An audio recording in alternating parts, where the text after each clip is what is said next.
Hey guys, welcome to a new video on the channel. मैं हूं आप सभी लोगों का भाई नवीन डागर और आज एक नई शानदार जानदार वीडियो के साथ आप लोगों के सामने फिर से हाजिर हूं। तो गाइस, आज आप फ्रेम में देख सकते हैं कि हमारे पास है KTM की ड्यूक 390। तो भाई, इस बाइक को इंट्रोड्यूस करवाने की तो हमें कोई ज़रूरत ही नहीं है, सब जानते हैं इस बाइक के बारे में। लेकिन भाई, सब जानते हैं कि हाँ, बाइक बहुत अच्छी है और बाइक में पावर है, बाइक में ये है, बाइक में वो है, तो सब हमेशा अच्छी ही बातें करते हैं। तो आज हम आपके लिए एक वीडियो लेके आए हैं जिसमें हम आपको बताएंगे क्या ये बाइक आपको लेनी चाहिए और नहीं लेनी चाहिए, तो आखिर क्यों नहीं लेनी चाहिए। तो जी हाँ, हम बात करेंगे बाइक की नेगेटिव्स की। तो बात करते हैं कि भाई आपको ये बाइक क्यों नहीं लेनी चाहिए। तो भाई, सबसे पहला नेगेटिव जो मैं आपको यहाँ पे बताना चाहूँगा वो मैं कहूँगा कि बाइक की रियर ब्रेक जो है वो बिल्कुल किसी काम की नहीं है, वो चलती ही नहीं है। आप अगर 80-90 जा रहे हैं और आप सिर्फ रियर ब्रेक से अगर बाइक को रोकना चाहते हैं तो वहाँ पे तो आप बिल्कुल भूल ही जाइए कि बाइक आपकी 50-60 मीटर पे भी रुकेगी या नहीं रुकेगी। ये बिल्कुल भी कॉन्फिडेंस नहीं देती है। तो ABS अच्छा काम करता है, ABS में कोई शिकायत नहीं है, लेकिन रियर ब्रेक का बाइट ना बहुत ही कम है, मतलब इतना कम है कि आपको लगेगा ही नहीं आपने ब्रेक भी लगाया है। तो यार, यहाँ पे थोड़ा ब्रेकिंग में इम्प्रूवमेंट तो डेफिनेटली होना चाहिए था। बाकी ABS यहाँ पे एक नंबर काम करता है। तो भाई, अब मैं आता हूँ बाइक के सेकंड नेगेटिव पर। तो ये मुझे पर्सनली बहुत खलती है बात। तो अभी ये जो बाइक है ये BS6 है। पहले BS3 और BS4 तक भी आपको एग्जॉस्ट जो पाइप था वो बॉडी के अंदर से आके यहाँ से आके आपको यहाँ पे कनेक्ट होता था। लेकिन अब जब से BS6 किया गया है तो तब से वहाँ अंदर जगह नहीं करके इसको एग्जॉस्ट पाइप को नीचे से लिया गया है।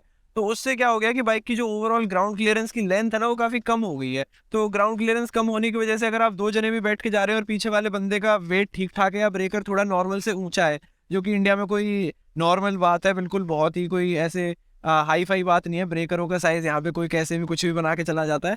तो वहाँ पे बाइक ना बड़ी अंडर कॉन्फिडेंट फील करवा देती है। ऐसे लगता है कि जैसे आपकी बाइक बस अभी टिकेगी अभी टिकेगी, और बहुत जगह बिल्कुल से टिक जाती है और घिस भी जाती है। तो बहुत अंडर कॉन्फिडेंट लगता है। थोड़ा ग्राउंड क्लियरेंस यहाँ पे ऊंचा होना चाहिए था। उसके बाद मैं आता हूँ बाइक के तीसरे नेगेटिव पर। तो तीसरा नेगेटिव है इसका स्टिफ सस्पेंशन। सस्पेंशन जो है ना वो बहुत ही ज़्यादा स्टिफ है। आप इसको अगर ख़राब रास्ते पे लेके जाते हैं तो बम्प्स और गड्ढे जो है वो सीधा आपकी बॉडी तक आते हैं और आपको बहुत ही अनकंफर्टेबल फील करवाते हैं। तो आप ये तो सोचिए मत कि आप इसको थोड़ा ख़राब रास्ते पे तेज़ लेके चले जाएंगे, क्योंकि ये ढप ढप करके बहुत ज़ोर से उछलती है, बहुत अनस्टेबल हो जाती है, बहुत ही मतलब अजाइल ना होने की जगह ईजी टू हैंडल तो बिल्कुल भी नहीं रहती है। तो सॉफ्टर सस्पेंशन थोड़ा होना चाहिए था। बाकी कंपनी बोलती है कि ये एडजस्टेबल है, तो हो सकता है कि शायद सेटिंग्स चेंज करने के बाद ये अच्छे से बम्प्स को हैंडल करे। उसके बाद मैं आता हूँ बाइक के चौथे नेगेटिव पर कि भाई आपको ये बाइक क्यों नहीं लेनी चाहिए। तो वो है भाई इसका इंजन। तो इंजन में थोड़ी बहुत वाइब्रेशंस है। सिंगल सिलेंडर है तो इंजन के अंदर थंप है, ये dub dub dub dub dub बहुत ज़ोर से करता है। उसके बाद हैंडल तक और मैं कहूँ तो पूरे बॉडी में ऐसे वाइब्रेशंस फील होते हैं आपको आइडल कंडीशन पे। तो आपको बाइक थोड़ी हायर RPM पे रखनी पड़ती है, 3 से 4 हज़ार से ऊपर लेके जानी पड़ती है, तब जाके इंजन रिफाइनमेंट थोड़ा सा यहाँ पे इंप्रूव होता है। तो वहाँ पे थोड़ी मुझे शिकायत लगी कि engine refinement up to the mark नहीं है, बहुत ही ग्राउली, बहुत ही नॉइजी और थोड़ा मतलब रॉ फील करवाने की पूरी कोशिश करी गई है। लेकिन यहाँ पे वो रॉ ना लग के आपको थोड़ा अनईजी लग सकता है। ऐसा लगता है कि जैसे कोई जनरेटर आपके नीचे रख दिया गया है आइडलिंग पे। तो आइडलिंग पे ना करके जब आप इसे थोड़ा आगे लेके जाते हैं, थोड़ा चलाते हैं, तो उसके बाद थोड़ी इंजन रिफाइनमेंट तब जाके इंप्रूव होनी शुरू होती है। अब मैं आता हूँ बाइक के पांचवें नेगेटिव पर। तो पांचवा नेगेटिव मैं कहूँगा इसकी जो सीटिंग है। तो सीटिंग हाइट थोड़ी मुझे अपने लिए 5'7" के लिए भी कभी कभार लगती है थोड़ी इनअप्रोप्रिएट है। तो सीटिंग थोड़ी सी मैं कहूँ तो कम करी जानी चाहिए थी। अब भाई, ये मत समझना कि मेरी हाइट कम है तो इसका मतलब मैं बाइक नहीं चला सकता हूँ। भाई, मैं अच्छे से मैनेज कर लेता हूँ, लेकिन कहीं कहीं थोड़ा जब आप गलती से ज़्यादा लीन कर लेते हैं तो ऐसा लगता है कि नहीं नहीं, आप ये बाइक नहीं संभाल पाएंगे। तो वहाँ पे थोड़ा अंडर कॉन्फिडेंट फिर से लग जाता है हमें। तो थोड़ी सीटिंग कंफर्ट और सीट हाइट को थोड़ा और अप्रोप्रिएट किया जाना चाहिए था। बाकी लंबे राइडर्स के लिए तो यहाँ पे कोई दिक्कत ही नहीं है। लेकिन एक इशू मैं आपको और बता दूं कि अगर आपकी हाइट 5'7" है तो आपके पैर फुटपैक्स पे अच्छे से जम जाएंगे। लेकिन अगर आपकी हाइट उससे ज़्यादा है तो आपको सीटिंग हाइट सही लगेगी, लेकिन आपके पैर फुटपैक्स पे रखे जाने में आपको बहुत ही अनकंफर्टेबल फील करवाएंगे। तो भाई, अब मैं आता हूँ बाइक के छठे नेगेटिव पर। तो सिक्स्थ नेगेटिव मैं बताऊँ तो आपको, मुझे ना ये बाइक थोड़ी बच्चों वाली बाइक लगती है। ये मुझे रोबस्ट नहीं लगती है। एक होता है ना कि बाइक रफ एंड टफ है, इसको कहीं भी चलाइए कहीं भी कुदाइए कोई दिक्कत नहीं आने वाली है आपको। तो वहाँ पे मुझे थोड़ी सी शिकायत है कि यार इसकी ना थोड़ी ओवरऑल क्वालिटी में इंप्रूवमेंट्स करी जानी चाहिए थी। तो ओवरऑल क्वालिटी में इंप्रूवमेंट्स के लिए अगर मैं आपको बताऊं तो सबसे पहले मैं आपको बता देता हूं इसकी जो पार्ट क्वालिटी है वो थोड़ी और बेटर करी जानी चाहिए थी। जितने भी पैनल्स हैं इसमें लगे हुए हैं सारे ना ऐसे मतलब बहुत ही हल्के लगते हैं। तो ये थोड़ा यहाँ पे बेटर किया जाना चाहिए था। उसके बाद बाइक में ना मतलब रोबस्ट फीलिंग तो नहीं है। बाइक हैवी नहीं है, बाइक हल्की ही है। लेकिन थोड़ी और इशू मैं आपको बताऊं तो वो है बाइक की मेंटेनेंस की। तो बाइक में चेन मेंटेनेंस हमें बहुत जल्दी चाहिए। इसकी चेन बहुत जल्दी लूज हो जाती है। उसके बाद हमें इसमें बार बार इसकी ब्रेक क्लीनिंग करनी पड़ती है, डिस्क पैड निकाल के साफ करने पड़ते हैं, वरना ब्रेक बहुत ज़ोर से चूं चूं पी पी करती है, तो वो भी ना बहुत इशू लगता है। तो आपको बार बार ना इसमें मेंटेनेंस के लिए कभी इसके डिस्क पैड खोलने पड़ रहे हैं, कभी आपको इसकी चेन ल्यूब टाइट करवानी पड़ रही है। तो आप इसे चलाते कम है और मेंटेन थोड़ा ज़्यादा करते हैं, तो वो भी थोड़ा आपके लिए इशू बन सकता है, तो वहाँ पे भी आपको ध्यान देने की ज़रूरत है। उसके बाद मैं आता हूँ बाइक के 7वें नेगेटिव पर कि आपको भाई ये बाइक क्यों नहीं लेनी चाहिए। तो वो मैं बता देता हूँ कि बाइक बिल्कुल भी पॉकेट फ्रेंडली नहीं है। तेल तो ये बिल्कुल ऐसे पीती है जैसे शराबी लोग शराब पीते हैं। तो भाई तेल पीने की यहाँ पे बहुत ज़ोर से शिकायत है इस बाइक में। इसमें 13.5 लीटर का टैंक आता है और उसमें ये मुश्किल से 220-230 किलोमीटर जा पाती है, उससे आगे ये नहीं जाती है। और अगर आप खींच के चलाने के शौकीन है तो आप ये समझिए कि आप 270-280 से ज़्यादा इसको लेके जा ही नहीं सकते हैं, चाहे आप कितनी भी कोशिश करें।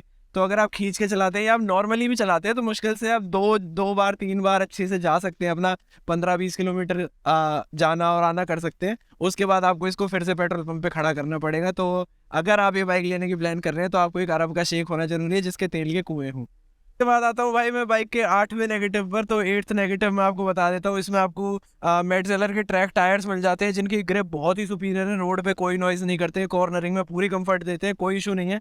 लेकिन यार ये जो टायर है ना, ये थोड़ा इंडियन रोड्स के हिसाब से ना मुझे अप्रोप्रिएट नहीं लगता है, क्योंकि इसमें एक तो डस्ट से टायर बहुत जल्दी चटक लेता है, ये है ना, टायर बहुत जल्दी चटकेगा इसमें, ये थोड़ी शिकायत है। और उसके बाद अगर आपको इसमें यही सेम टायर डलवाने हैं तो ये टायर बहुत ही एक्सपेंसिव आते हैं। आप मान के चलिए कि अगर आपको ये 2 जोड़ी टायर मेटजेलर की डलवाने हैं तो आपको 20 से 25 हज़ार रुपये का खर्चा सिर्फ टायरों में करना पड़ेगा।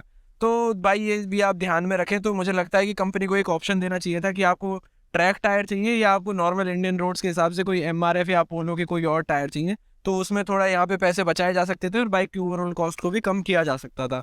तो भाई अब मैं आता हूँ बाइक के 9th नेगेटिव पर। तो भाई देखो इतनी खोल खोल के आपको सारी चीज़ें बता रहा हूँ तो आपका भी तो कुछ फर्ज बनता है ना। तो भाई चैनल को सब्सक्राइब करो यार, किस चीज़ की वेट कर रहे हो, ऐसी वीडियोज़ मैं आपके लिए लेकर आता रहता हूँ।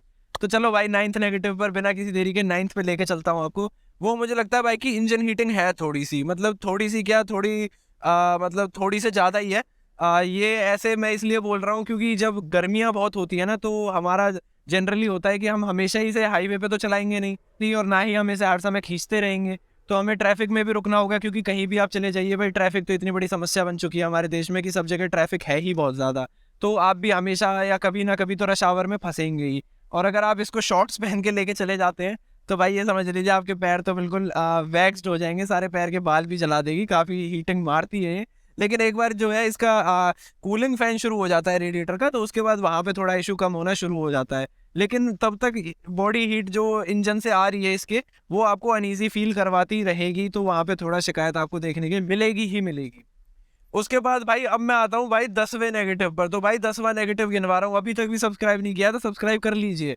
तो भाई 10वां नेगेटिव शुरू करता हूँ। तो 10वां नेगेटिव है कि भाई बाइक में ना पावर बहुत तगड़ी है।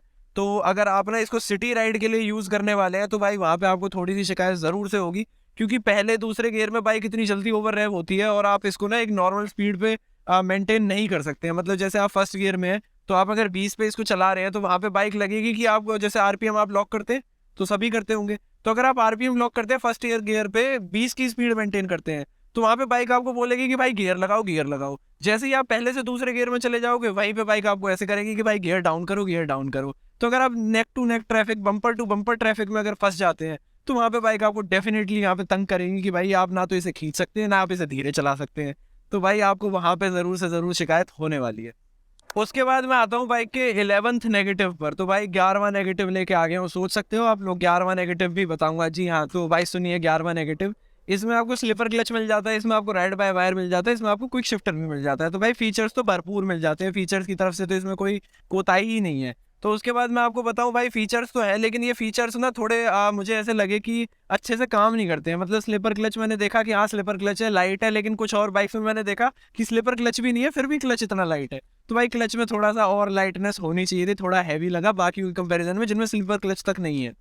उसके बाद भाई मैं बताता हूँ आपको, इसका जो क्विक शिफ्टर है वो काम करता है अच्छे से, मतलब क्लचलेस गियर ये लगा लेगी, कोई दिक्कत नहीं है। लेकिन आपको एक नॉइज़ देखने को मिलेगी, आपको हर बार ये एक सूटेबल RPM पे चढ़ा के तब आपको गियर लेना पड़ेगा, वरना झटके लेती है और थोड़ा सा ना बाइक ऐसे ऐसे सांप बनती है अगर आप लोअर RPM पे इसमें क्विक शिफ्टर लगाते हैं तो भाई क्विक शिफ्टर की आवाज़ भी इसमें डेफिनेटली बहुत ज़ोर से आती है। तो वो हो सकता है कि यार इसी में थोड़ा स्पेसिफिक ये प्रॉब्लम हो, किसी और बाइक में आपको क्विक शिफ्टर की आवाज़ इस टाइप से देखने को ना मिले, इसीलिए पॉइंट मैंने सबसे लास्ट में कवर अप करके दिया है आपको।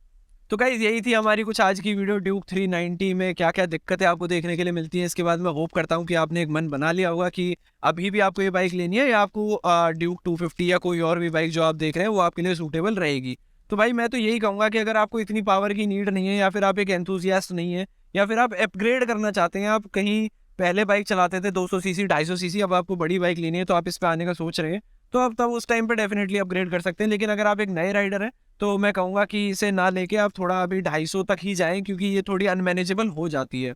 तो गाइज बस यही थे आज के सारे पॉइंट्स जो मैंने आपको कवर अप करके दिए। आप मुझे बता सकते हैं कि आपको वीडियो कैसी लगी। अगर मैंने कुछ गलत बोला हो जो आपको लगता है कि आपकी स्पेसिफिक बाइक में नहीं है, तो वो भी आप मुझे कमेंट्स में ज़रूर से बताएं। बाकी वीडियो आपको कैसी लगी, तो भाई उस चीज़ में तो आपको सजेशंस डेफिनेटली देने ही देने हैं। अगर कोई और इंप्रूवमेंट भी आप चाहते हैं, या कोई और भी आपके मन में कोई सवाल, या फिर आप चाहते हैं हम कोई और कवर अप लेके आए, तो वो भी हमें कमेंट्स में ज़रूर से बताएं। वीडियो को लाइक करना बिल्कुल भी ना भूलें। चैनल पे पहली बार आ रहे हैं तो चैनल को सब्सक्राइब करें। अगर आपने पहले से सब्सक्राइब किया हुआ है तो भाई अपने फ्रेंड्स फैमिली से ज़रूर से करवाएं, भाई आपका ही चैनल है। तो गाइज मिलते हैं अगली वीडियो में, तब तक के लिए stay tuned, keep watching, and I will see you guys in the next one.